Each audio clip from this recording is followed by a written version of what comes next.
Everyone जी, नमस्कार जी, राधे राधे। एक बार फिर से स्वागत है आप लोगों का मेरे अपने चैनल निशा व्लॉग्स में। और जी होप करती हूँ आप सब बहुत अच्छे होंगे, बहुत बढ़िया होंगे। और मैं भी बिल्कुल ठीक हूँ, मस्त हूँ। और जी गर्मी, और जी हमारे यहाँ गर्मी बहुत ज़्यादा हो रही है। और इसी करके जो कि अभी टाइम पता है क्या हो रहा है, 8:15 बज रहे हैं। और 8:15 बजे से और धूप की जो हालत है ना, ऐसे लग रहा है कि जैसे पता नहीं दोपहर के 2:30-3 बज रहे हो। और अभी मुझे जो है मतलब बैल्कनी क्लीन करनी है। और अब पता है मुझे डर सा लगता है बैल्कनी क्लीन करने में, क्योंकि इतनी धूप होती है वहाँ। मतलब 10-15 मिनट लगते हैं ना मेरे को साफ़ करने में, और मेरा सिर इतना गंदा मतलब दर्द करने लग जाता है। तो यहाँ पे ना मैं बना रही हूँ चाय, और चाय बन रही है हमारे दुकान पे जो हेल्पर हमने रख रखे हैं ना, उनके लिए मैं बना रही हूँ चाय। और देखो सुबह का टाइम है, काम इतने सारे हैं, एक काम, दूसरा क्या है कि गर्मी। अब भाई सारी चीज़ों को कैसे हैंडल करें, क्या करें। और जब घर के काम बोझ लगने लग जाते हैं ना, तो एक आफत सी लगती है कि भाई कैसे ख़त्म होएंगे ये काम। एक गर्मी में बिल्कुल मन ही नहीं करता कि कोई काम आप करो। और गर्मी देख देख के दिल करता है कि बस भाई ये एक टाइम चावल बना दो, दोनों टाइम हो जाए, और कोई ऐसी सब्जी बना दो कि दोनों तीनों टाइम का गुजारा हो जाए। मगर ऐसा नहीं होता। सब मतलब तीनों टाइम अगर बनेगा तो फ्रेश खाना ही बनेगा। सुबह का बना हुआ शाम को नहीं खा सकते।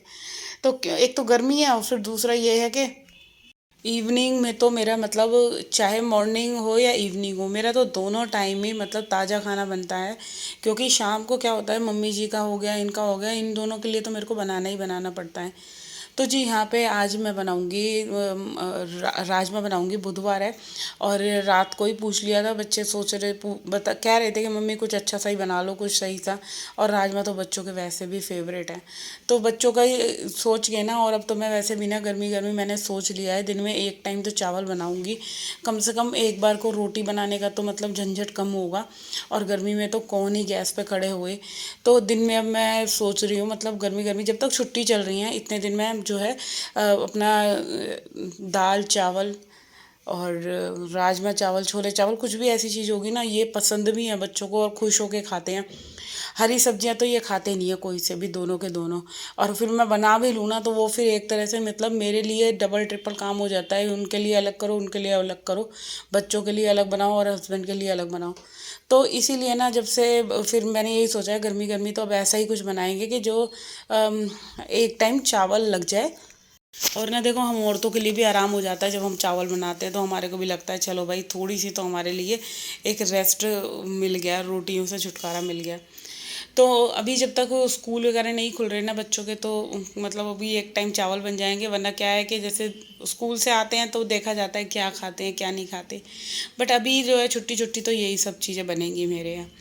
तो इधर मैंने राजमा बॉईल होने के लिए रख दिए थे, और यहाँ मैं आ गई हूँ अपना बैल्कनी क्लीन करने। और आपको मैं दिखाऊँ, इतनी गंदी गर्मी हो रही है ना, मतलब आफत लग रही थी यहाँ की जो मेरे को क्लीनिंग करनी थी ना। मेरा ऐसा लग रहा था कि सिर में दर्द हो जाएगा यहाँ सफाई करते करते।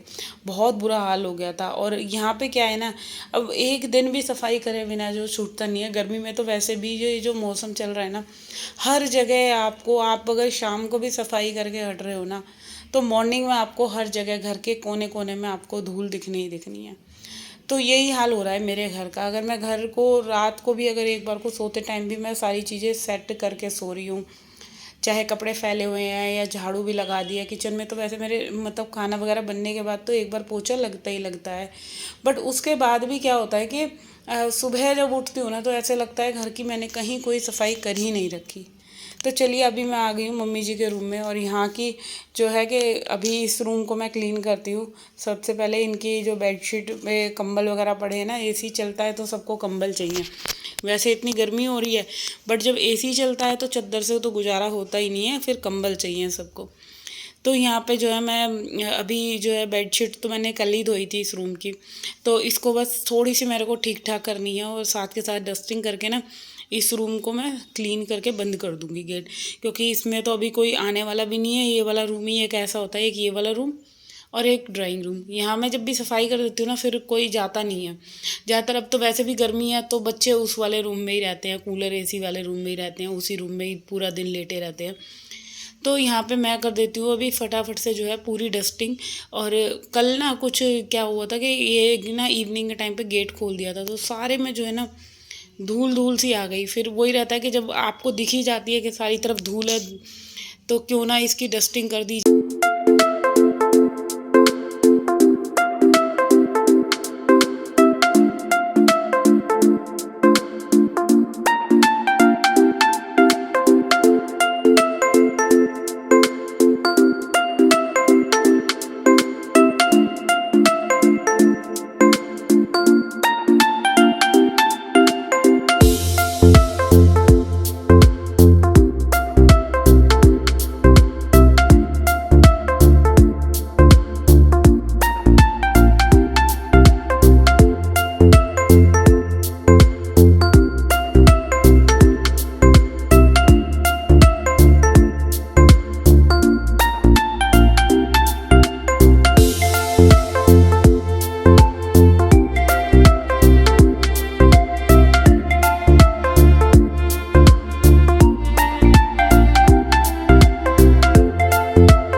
तो इधर ना जो कि मैंने डस्टिंग वगैरह सारी कर दी, और झाड़ू जो है वो सुबह ही लग जाती है। तो झाड़ू का तो अब सिर्फ मेरे को पोछा पोछा लगाना है। और फिर दूसरी बात ये है कि ज़्यादा इधर कमरे में गंद होता नहीं है, सिर्फ मिट्टी मिट्टी आती है, हल्की धूल धूल, तो वो सिर्फ पोछे से मैं लगा दूँगी।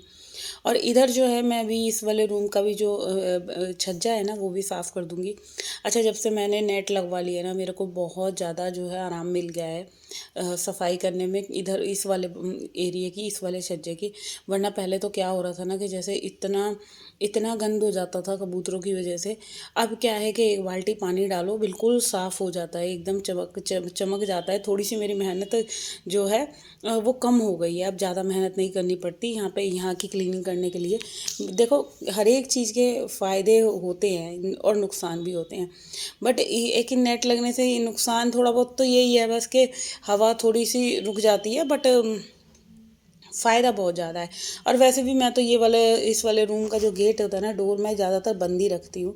तो यहाँ पे ना मैंने थोड़ा सा जो है कि यहाँ थोड़ा पानी डाल के हल्की सी धुलाई सी कर दी थी गेट के पास, क्योंकि धूल धूल सी लग रही थी ना, तो पानी हल्का अंदर आ गया कमरे में। तो बस इधर जो है वाइपर मार के इस कमरे को बिल्कुल आज जो है अच्छे से डस्टिंग हो गई है। और जब डस्टिंग अच्छी सी हो जाती है ना, तो कमरे की एक जो चमक होती है वो आपको अलग ही दिखने लग जाती है। तो बस इधर जो है सारे रूम की जो मैंने डस्टिंग कर दी है, और डोर के पास बाहर ना मैं पोछा लगा देती हूँ, जिससे कि ना धूल ना आए कमरे में। तो अब जो है, अब आ गई हूँ मैं अपना एंट्रेंस एरिया पे, क्योंकि अभी घर के काम स्टार्ट ही हुए हैं। सुबह का टाइम है, इतने सारे काम हैं कि थोड़ा थोड़ा करके मैं जो है काम अपना स्टार्ट कर देती हूँ जिम से आने के बाद। और यहाँ पे क्या है कि सबसे पहले एंट्रेंस एरिया ही, और इतनी सारी चप्पलें इनकी तीनों की, बाप बेटों की, सबकी मतलब लाइन लगी रहती है सुबह के टाइम। तो ऐसा लगता है जैसे मंदिर गुरुद्वारे के बाहर चप्पलें पड़ी है ना, इतनी चप्पलें हो जाती हैं। तो सारी चप्पलों को ले जाकर मैं, जो स्लीपर्स को ले जाके अपना उधर लॉन्ड्री एरिया के पास रख दी। सारी की सारी जो चप्पलें होती है ना, वो रोज़ाना ही वॉश करती हूँ, कोई दिन ही जाता होगा, क्योंकि सबको ना साफ़ सुथरी चाहिए। बच्चों को ट्यूशन जाएंगे, कहीं भी बाहर जाएंगे ना, तो छूटते कहेंगे मम्मी चप्पल नहीं साफ़ करी, हमारी स्लीपर्स नहीं धोई। तो ऐसे इनके डायलॉग रहते हैं। इनको बच्चों को ना एक चाहिए, अब चाहे जितने भी बड़े हो गए, वरना चाहे तो ये अपनी चप्पलें धो सकते हैं, मगर कोई नहीं धोता कि मम्मी ही धोएंगी। तो चलिए अभी फटाफट से जो है मैं बाहर की तरफ जो है पोछा लगा देती हूँ, और यहाँ जो है डोरमेट साथ के साथ बिछा देती हूँ। अब जो है डोरमेट वगैरह बिछ गई है, अब बारी आ जाती है ऊपर से सीढ़ियाँ साफ़ करनी है, क्योंकि हेल्पर का तो भी पता ही नहीं वो कहाँ रह गई है, कितने दिन हो गए उसको आई ही नहीं है, और पैसे लेकर गई हुई है। तब भी देख लो आजकल ये हाल है, हम जितना मर्जी किसी की भलाई कर लेना, तब भी कोई कोई एहसान नहीं होता आजकल किसी की नज़र में। तो चलिए इधर जो है मैं अभी ऊपर से पूरे में पोछा लगा कर आ जाती हूँ फटाफट से। सारा ऊपर का जीना मैंने क्लीन कर दिया है, ऊपर से फिर नीचे वाली सीढ़ियों पर मुझे पोछा लगाना है, और कम से कम 5 मिनट लगते हैं सारी सीढ़ियों पे। वैसे तो ना पूरा सीढ़ियों पे ना कोई गंद ज़्यादा होता नहीं है, बस धूल ही धूल होती है, जो कि ऊपर के गेट जो होता है ना हमारा, ज़्यादातर जो है खुला ही रहता है, ऊपर वाली सीढ़ियों का गेट। तो इसी वजह से ना इन सीढ़ियों पर जो है सारे में ना धूल मिट्टी आ जाती है। तो यहाँ पे अभी वही है कि अब जब मैं नीचे लगा रही हूँ ना पोछा, तो फिर ऊपर लगाना बनता ही है, वरना क्या है कि अगर मैं नीचे लगा दी और ऊपर की सीढ़ियाँ छोड़ दी ना, तो फिर वो सारी धूल मिट्टी नीचे वाली सीढ़ियों पे आ जाती है। तो इसीलिए थोड़ा सा टाइम लगता है, चलो ऊपर की सीढ़ियों पे लगा देते हैं। तो यहाँ पे ये महाराज जी आ गए हैं पूजा करके, ये जल चढ़ा कर आया है ऊपर, और अब इसको चाहिए चाय नाश्ता। तो बस यहाँ से ये काम करके ना इसको, डुग्गू को और डुग्गू के डैडी को मैं नाश्ता दे दूँगी। वो तो दूध ही लेंगे, ये लेगा अपना ब्रेड वगैरह खाएगा, तो इसको नाश्ता पूरा वैसे दे दूँगी बना के। तो इधर ना मैंने सीढ़ियाँ वगैरह क्लीन कर ली थी। इसके बाद आ गई मैं इस वाले बाथरूम में। इस बाथरूम को भी मैं साथ के साथ जो है हल्का सा सरफ डाल के ना साफ़ कर देती हूँ। वैसे इस वाले बाथरूम में कोई ज़्यादातर जो है सब अपने बच्चों वाले रूम के बाथरूम में ही नहाते हैं। ये मम्मी जी का है, तो इधर मैं सोच रही थी सरफ डाल के ना हल्का सा फ्लोर पे इसको अच्छे से क्लीन करके अब इसको जो है डोर बंद कर दूँगी इस वाले बाथरूम की।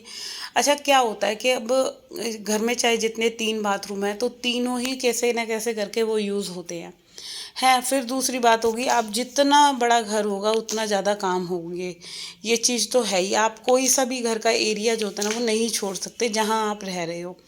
और फिर दूसरी बात ये आ जाती है, जब हम लोगों को ना सारी चीज़ें साफ़ सुथरी देखने की आंखों को आदत होती है ना, तो फिर घर का अगर कोई भी हम जैसे सफाई कर रहे हैं और घर का कोई सा भी हिस्सा अगर हमारे घर का गंदा रह जाता है ना, फिर हमारे को लगता है नहीं यार ये भी करना ज़रूरी था, ये कैसे मिस हो गया या ये क्यों रह गया हमारे घर का। और जहाँ आप पूरा एक फ्लोर पे रह रहे हो, चलो ऊपर नीचे होता है ना, तब भी ये रहता है कि चलो नीचे नीचे की क्लीनिंग कर दी, ऊपर की कल कर लेंगे या इवनिंग में कर लेंगे जब टाइम मिलेगा। बट यहाँ पे वो नहीं है कि अब जब आप सारी जगह यूज़ कर रहे हो तो फिर कोई सी भी चीज़ रहनी नहीं चाहिए। तो यहाँ पे ना मैंने पूरा जो है टाइल्स को भी जो है सर्फ से साफ़ कर दिया है, और अब जो है मैं बस वाइपर मार दूँगी और पूरा बाथरूम जो है बिल्कुल अच्छे से नीट एंड क्लीन हो गया। तो चलिए, अभी इसके बाद मैं आ गई थी फिर किचन में, और यहाँ पे देखो राजमा जो बॉईल करने रखे थे ना, राजमा पूरे उबल चुके हैं। अब बनाने हैं राजमा, और यहाँ पे मैं पहले बनाऊँगी टमाटर वाले। तो अभी जो है पहले मैं अदरक, हरी मिर्च, टमाटर ये काट के जो है पीस लेती हूँ, क्योंकि इधर बनाने हैं हस्बैंड जी के लिए और मम्मा के लिए, दोनों के लिए बनाने हैं राजमा। तो पहले राजमा के लिए टमाटर वगैरह पीस लेती हूँ, इसको पहले अलग उसमें बना लेती हूँ कढ़ाई में। फिर दूसरा जो मैंने लहसुन प्याज वाले बनाने हैं वो तो मैं कुकर में बना लूँगी। तो आज खाने में राजमा चावल होगा, और आधी क्लीनिंग हो गई है, आधे घर की रह गई है। और इसी के साथ मैं करती हूँ आज अपने मॉर्निंग के सुबह के छोटे से वीडियो का एंड यहीं पे करती हूँ। और होप करती हूँ वीडियो अच्छा लगा हो तो भाई जल्दी से चैनल को सब्सक्राइब कर दो, वीडियो को लाइक कमेंट शेयर करना ना भूलिएगा। तो चलिए, इधर मैंने रख दी है कढ़ाई, और इधर डाल लेते हैं मस्टर्ड ऑयल।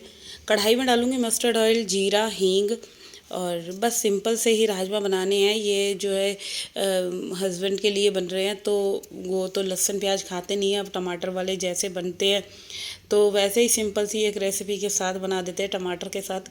और इसमें सारे मसाले मैंने ऐड कर दिए हैं। मिर्च हल्की सी कम रखूँगी क्योंकि मैंने इसमें 2-3 हरी मिर्च पीस दी हैं ऑलरेडी।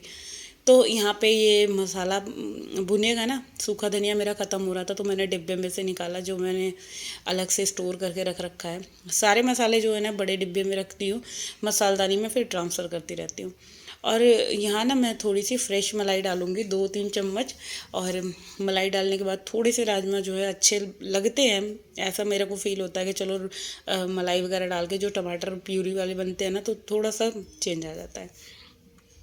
तो बस इधर जो है राजमा का मसाला भुन चुका है, और इसमें राजमा ऐड करके इसको बनने रख दूंगी, और इसी के साथ करते हैं इस वीडियो का एंड। अगर आप लोगों को वीडियो अच्छा लगा है तो भाई जल्दी से चैनल को सब्सक्राइब कर दो, और कल मिलूँगी मैं आप लोगों से। जब तक के लिए बाय बाय।